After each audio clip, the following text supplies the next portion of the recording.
Did you know a single heated exchange on live TV can shift 20% of online public opinion within just 24 hours?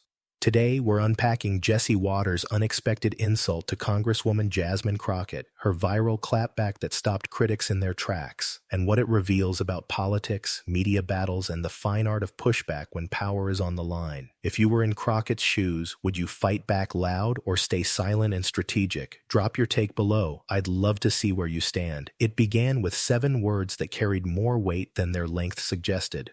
Stay out of Texas. On the surface, Jesse Waters' remark to Congresswoman Jasmine Crockett could be read as just another sharp jab in the endless sparring of political media. But in that moment, those words struck like a spark in dry brush. Why? Because they reveal more than irritation. They carry an undertone of exclusion, of drawing lines not just on maps, but in the arena of legitimacy. Waters wasn't merely disagreeing with Crockett, he was marking territory. For Crockett, a young and vocal congresswoman from Texas itself, this attack wasn't simply about where she belonged geographically. It cut to the heart of who gets to define belonging, who has the right to speak in certain spaces, and who can challenge authority without being told to step aside. Moments like this resonate because they echo something millions of viewers have experienced, being diminished with a dismissive command. The exchange could have fizzled into just another shouting match, the kind people forget after 2 commercial breaks. Instead, Crockett chose the opposite path. She delivered a sharp, confident clapback, measured enough to carry authority, cutting enough to command silence. One remark turned what was meant as an insult into a showcase of strength. That's the power of televised encounters in today's politic. Our culture.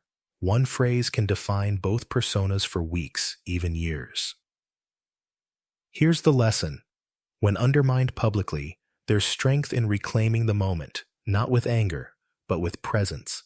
A single sentence can flip the script, control the narrative. Don't let it control you. Imagine 2 people saying the exact same sentence, "Stay out of Texas." When Jesse Waters delivered it, the sting wasn't just in the phrase, it was in the smirk, the inflection, the casual dismissal baked into his tone. Tone is the invisible highlighter of language, amplifying or undermining the meaning of words. Studies in communication consistently show that more than half of how we interpret speech comes not from the words themselves, but from tone, body language, pacing, and emphasis. Words are the script, tone is the performance. This is why politicians, media figures, and even CEOs spend hours with coaches, because the delivery often outweighs the content.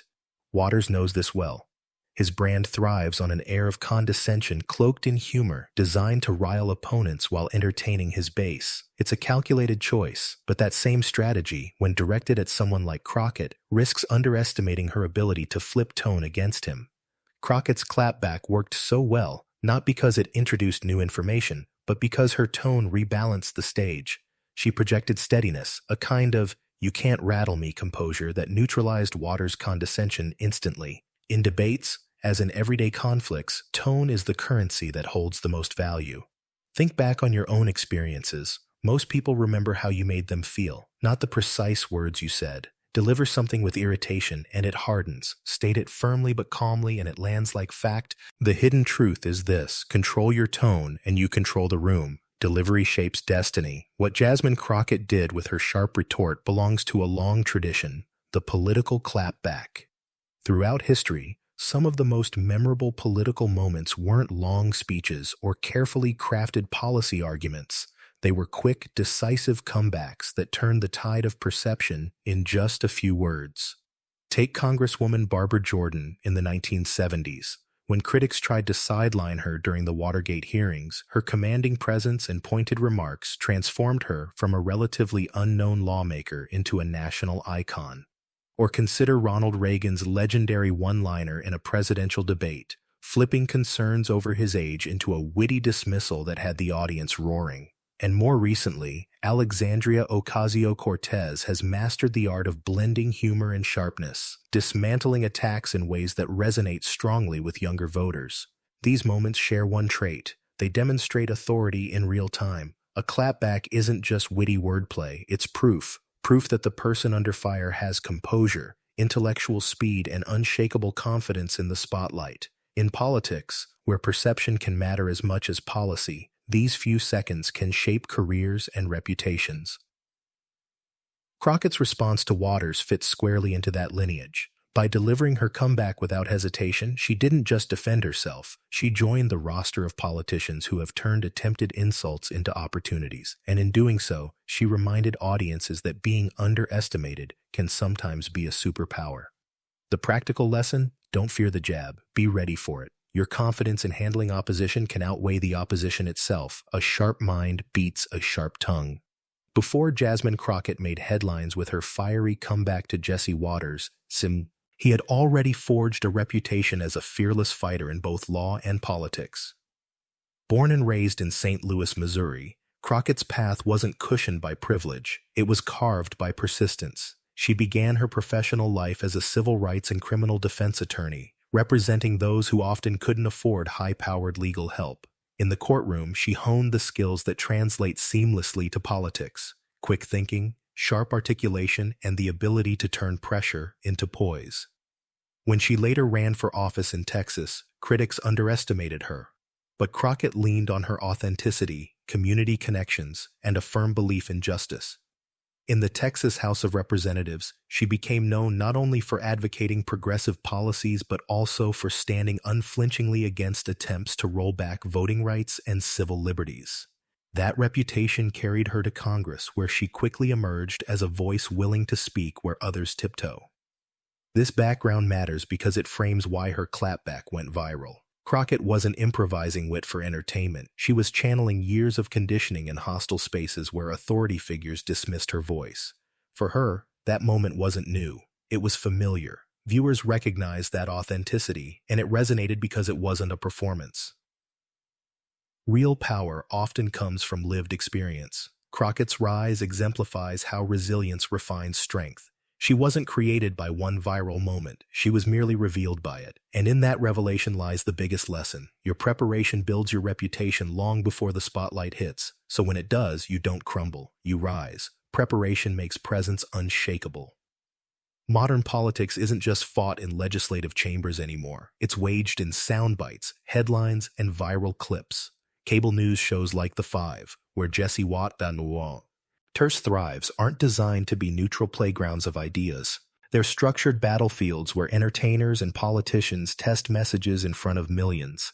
That's what made the Stay Out of Texas jab so strategic. It wasn't random. Waters knows his audience, and he weaponizes television airtime as combat. For him, dismissing Jasmine Crockett wasn't only about silencing her perspective in the moment. It was about feeding red meat to viewers primed to see her as an outsider, even though she is literally a representative from Texas.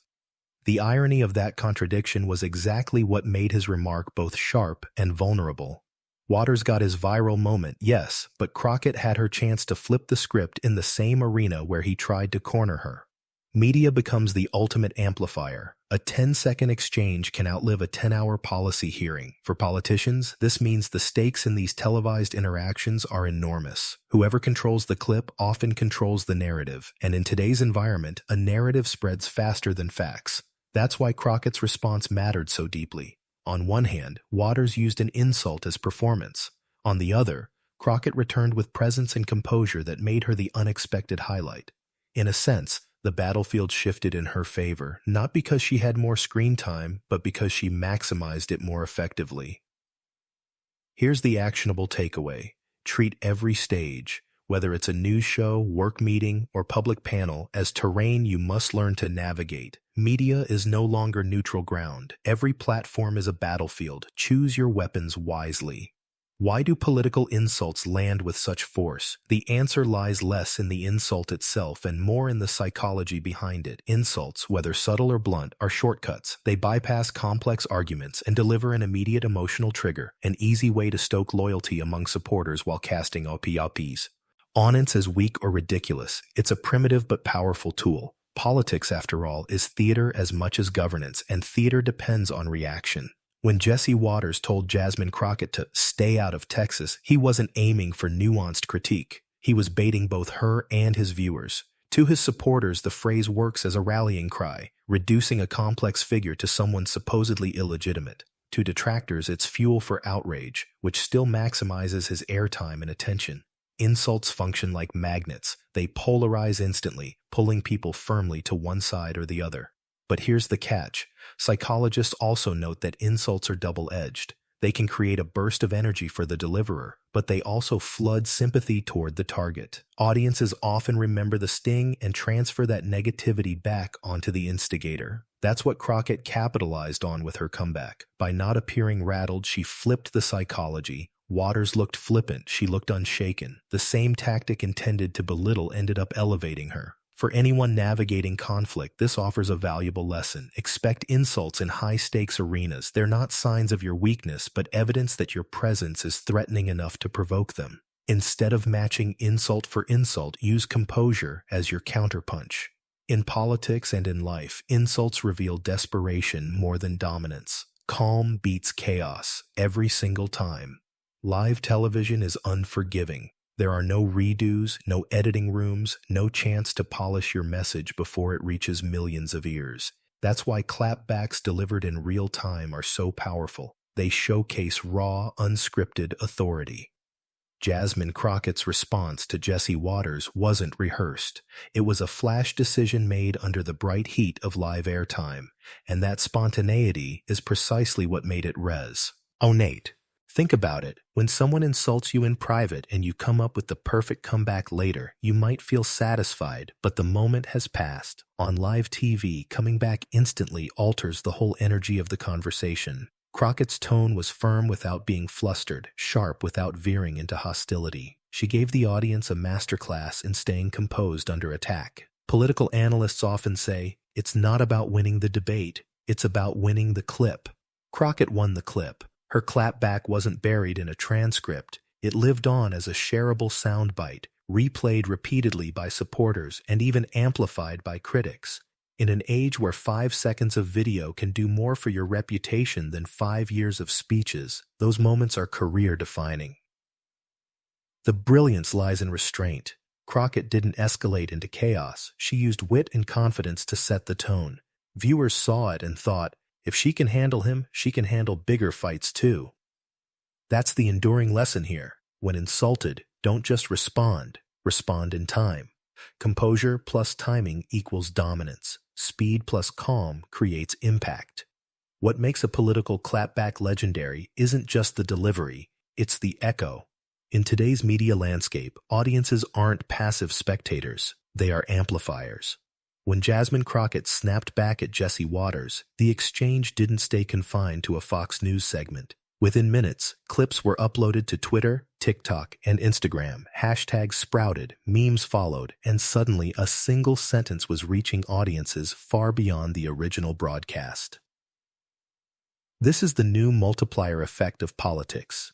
A well-timed response can move from a few million television viewers to tens of millions online, fueled not by networks but by regular users who feel compelled to share. Crockett's moment lit up younger demographics who don't even watch cable news, yet they consumed, debated, and celebrated her clapback across their feeds. In some ways, it was less about what she said and more about how people relayed what she said. Sociologists studying digital culture often note that viral moments hinge on relatability. Crockett's situation mirrored what many people face in workplaces, classrooms, even family dinners, being dismissed or told they don't belong. Her comeback spoke for them, and that sense of representation is what drove people to repost her clip, turning her into a proxy voice for a collective frustration. For Waters, this was the hidden risk. His insult aimed to belittle in the moment, but digital audiences flipped it, rewarding Crockett with a spotlight far brighter than the show itself. The lesson couldn't be clearer. In the age of social media, the crowd doesn't just watch the fight, it decides the winner. Audience power multiplies message.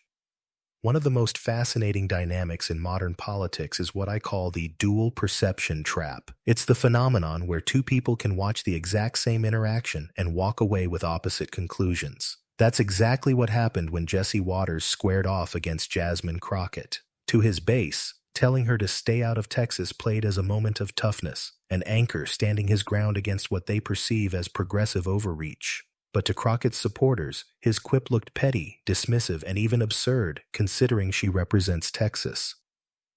This split screen of perception is why polarization thrives. Human beings process new information through the lens of their pre-existing beliefs. For Waters' loyal viewers, the insult reinforced a worldview where their side dominates. For Crockett's audience, her clapback validated their belief that establishment pundits underestimate strong women and people of color. The same clip became both a trophy and a cautionary tale. But here's the key insight. True momentum isn't built on how your side interprets a moment. It's about how the undecided middle reads it. Crockett's measured tone and clever retort gave her an advantage with those viewers. Unlike Waters' soundbite, which played only to his base, her response had broader emotional appeal.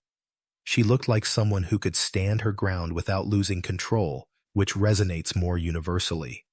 For anyone navigating conflict, this dual perception trap is vital to understand. Don't just think about how your allies will see your response. Consider the neutral observer, the person deciding whether you look rattled or resolute. Winning the middle is how you win the moment. Because in the end, perception isn't split equally. The middle decides the legacy. Jasmine Crockett's clapback isn't an isolated phenomenon. History is full of women leaders who were told, directly or indirectly, to know their place, and who responded by making that place impossible to ignore.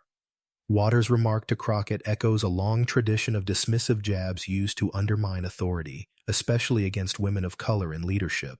But time and again, those moments of dismissal have backfired, strengthening the very voices they intended to silence. Think back to Margaret Chase Smith in the 1950s. As one of the first women in the U.S. Senate, she faced scorn from colleagues during the height of McCarthyism. Instead of shrinking back, she delivered her famed Declaration of Conscience, a rebuke so bold it cemented her as a moral voice in turbulent times. Or Shirley Chisholm, the first black woman elected to Congress, who turned the constant belittlement from male colleagues into fiery speeches and eventually a groundbreaking presidential run. These echoes remind us that Crockett's experience isn't new, it's a continuation. Each time a woman pushes back against dissension in public forums, it reinforces a pattern. Attempts to silence can actually spotlight strength. That history is part of why Crockett's moment resonated so deeply. Audiences subconsciously connect her defiance to a legacy of leaders who didn't just endure insults, they transformed them into credibility. History shows us that disrespect can be reframed as validation. If opponents feel the need to minimize you, it means your presence already commands weight. The louder they try to shut you out, the clearer it becomes that you belong. That's the timeless lesson. Don't fear echoes of dismissal. They don't diminish, they amplify. Resistance today builds resonance tomorrow. If you're finding these breakdowns eye-opening, hit subscribe and share, because conversations like this only grow when more voices weigh in. Jesse Waters didn't stumble into this role by accident. His persona on Fox News has been carefully crafted over years, part provocateur, part showman, and part antagonist designed to spark outrage as much as laughter. He cut his teeth doing street interviews for Bill O'Reilly's program, often mocking unsuspecting people. That style, poking, prodding, provoking, is now the heart of his on-air identity. Waters thrives on telling opponents they're foolish, out of touch, or simply out of place. The more a guest loses composure, the more his strategy succeeds. But this strategy isn't organic, it's calculated. Waters knows his brand resonates with an audience that enjoys dominance framed as humor. His interruptions, smirks, and dismissive tones are part of an act engineered to make his opponents defensive. Over the years, many lawmakers and commentators have fallen into the trap, raising their voices, stumbling through counterpoints, and ultimately reinforcing his gotcha persona.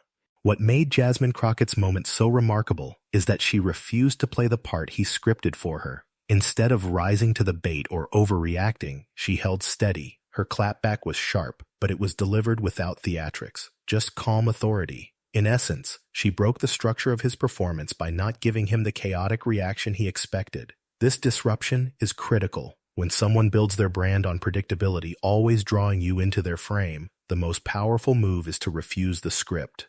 Crockett didn't just clash with Waters, she exposed the limits of his style. And here lies the bigger lesson. You don't have to outshout someone who provokes. You only have to outsteady them. Control beats provocation, every time.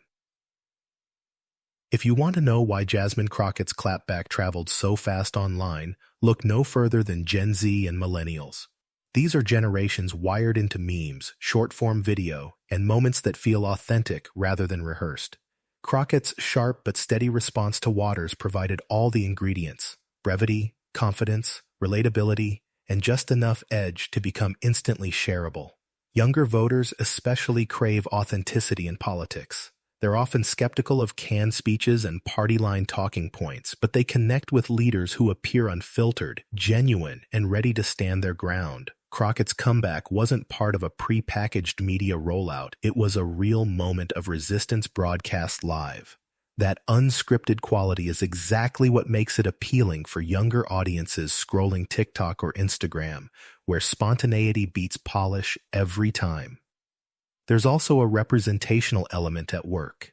Many young Americans have experienced belittlement, whether at school, at work, or online, where dismissive quips are common currency. Watching Crockett push back against a seasoned media personal? It wasn't just entertaining, it felt vindicating. Her response spoke for a generation tired of being told to stay in their lane. Political strategists are beginning to note that virality now sways favorability far more than traditional advertising. Crockett's clip gave her clout with demographics that don't consume traditional cable TV, but wield enormous influence online, and influence in today's electoral math translates to momentum. Here's the real-world takeaway. If you want to resonate with younger audiences, don't overscript. Allow for authenticity, even risk. The unguarded moment, the real human flash, is what sticks. For Gen Z, authenticity is currency. Communication experts often emphasize a principle that sounds deceptively simple. It's not what you say, but how you say it. Jasmine Crockett's response to Jesse Waters is a textbook example of this principle, and it's why her clapback struck the perfect balance between strength and restraint. Crisis communication coaches train politicians and executives on something called the assertive but not aggressive sweet spot. Too timid and you seem weak, too fiery and you risk being dismissed as emotional or unstable. Crockett managed to land squarely in that middle zone. Her voice held authority, but her composure signaled control. She wasn't shouting, she wasn't flustered. Instead, she sounded like someone who knew she belonged in the dialogue, regardless of what anyone else implied. Media analysts have noted that this sweet spot is especially important for women and people of color in public life. Unfairly, they're often judged more harshly for showing frustration.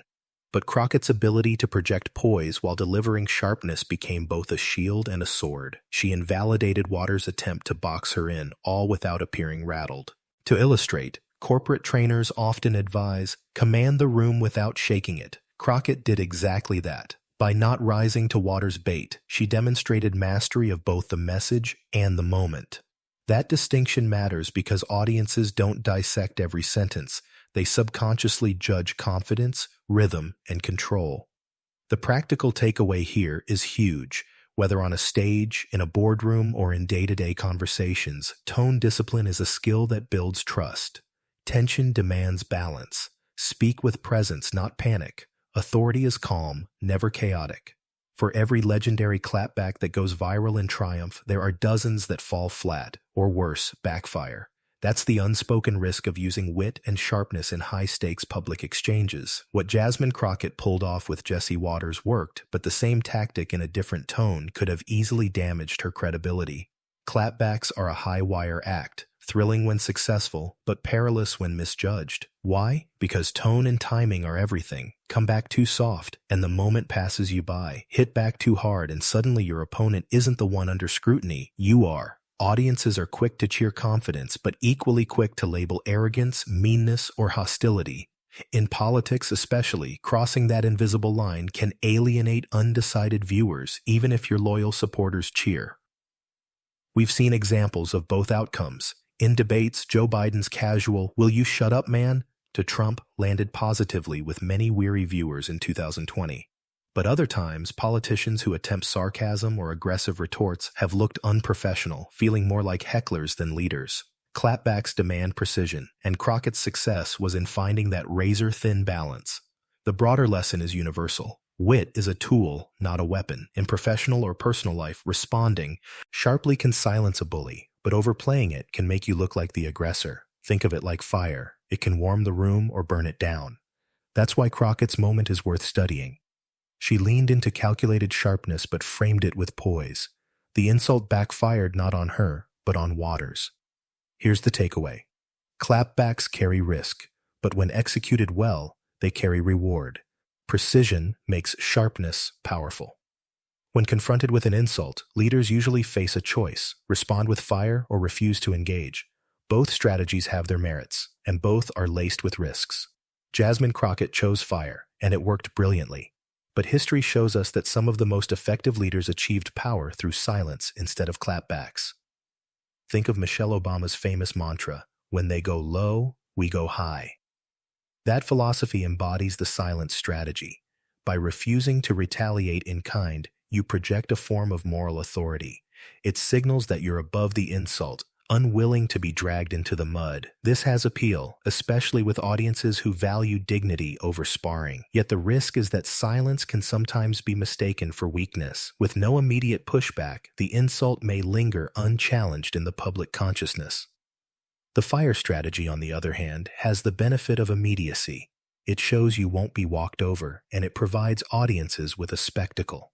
From Harry Truman's blunt responses to critics to today's congressional clapbacks, fire ensures that dismissive remarks don't stand unopposed. But the danger here is obvious. One misstep and the fiery comeback can overshadow your message, making you seem combative instead of commanding. What Crockett managed was rare. She deployed fire without losing composure. In doing so, she combined the sharpness of a clapback with the steadiness usually associated with silence. She weaponized response while embodying restraint, essentially bridging both strategies in one moment. For anyone navigating conflict, here's the lesson. Choose consciously. Some moments demand silence, others demand fire. The art lies in discerning which is which. Wisdom is knowing when to speak and when not to. For decades, cable news networks controlled the narrative.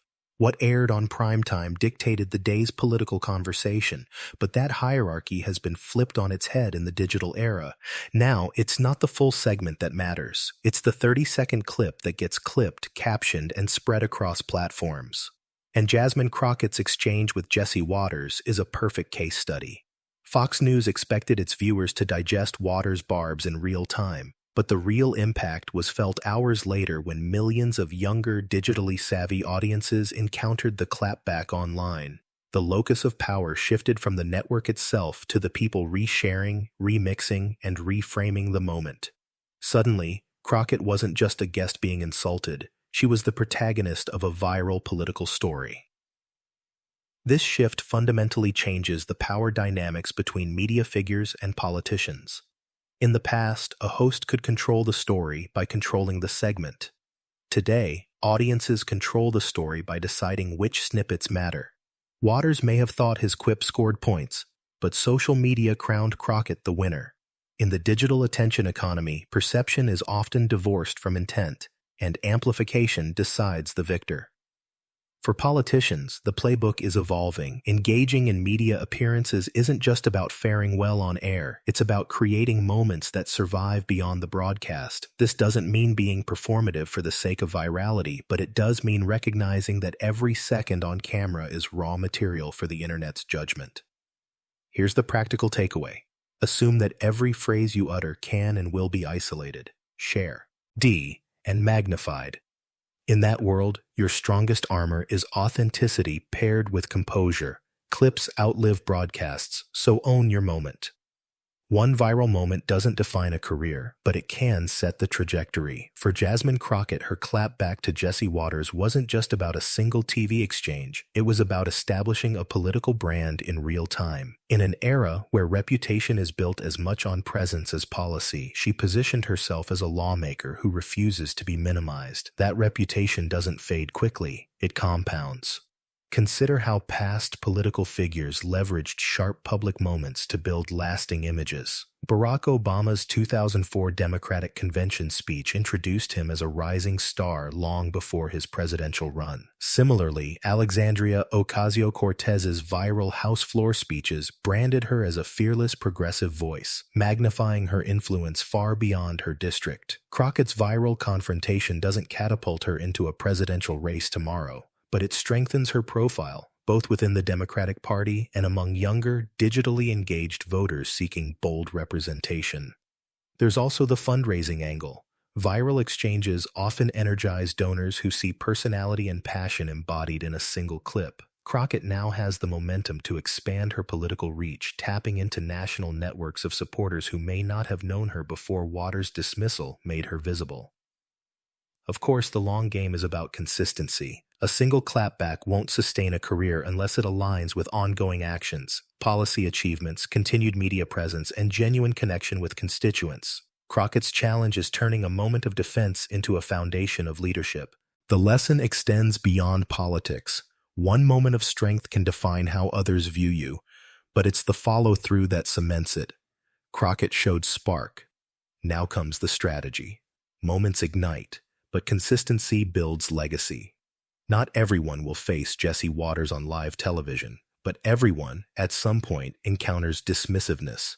Maybe it's a colleague downplaying your input in a meeting. Maybe it's a classmate mocking your idea in front of others, or perhaps it's a family member who uses sarcasm as a weapon. These moments may seem small compared to national politics, but the dynamics are the same. Someone tries to undercut your legitimacy, and you have a choice in how to respond. Jasmine Crockett's interaction with Waters offers a powerful blueprint. First, stay composed. The goal of an insult is usually provocation. If the other person rattles you, they win.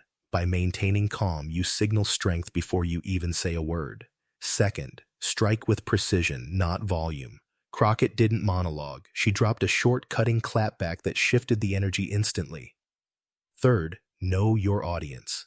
In her case, it was millions of viewers online. In your case, it may be your coworkers, classmates, or even just yourself. A good response doesn't only dismantle the insult, it builds your credibility for the future. The lesson isn't that you should always fight back. Sometimes silence is the smarter strategy, especially if a confrontation escalates unnecessarily. But when dismissal threatens to diminish your standing, a well-placed, confident response can redefine the entire conversation on your terms. Life constantly presents us with moments to either shrink or stand tall. Crockett's example reminds us that strength isn't about shouting, it's about presence. Your words don't have to be many, they just have to be steady. So next time someone tries to box you out, remember, the comeback isn't about them, it's about how you carry yourself. Confidence is the ultimate clapback. What happened between Waters and Crockett wasn't just about politics, it was about presence, authority, and the way one sharp response can define a conversation. Imagine applying that same poise the next time someone tries to undercut you. And if you thought this was interesting, wait until you see our next deep dive into a political showdown that nearly rewrote an entire debate night.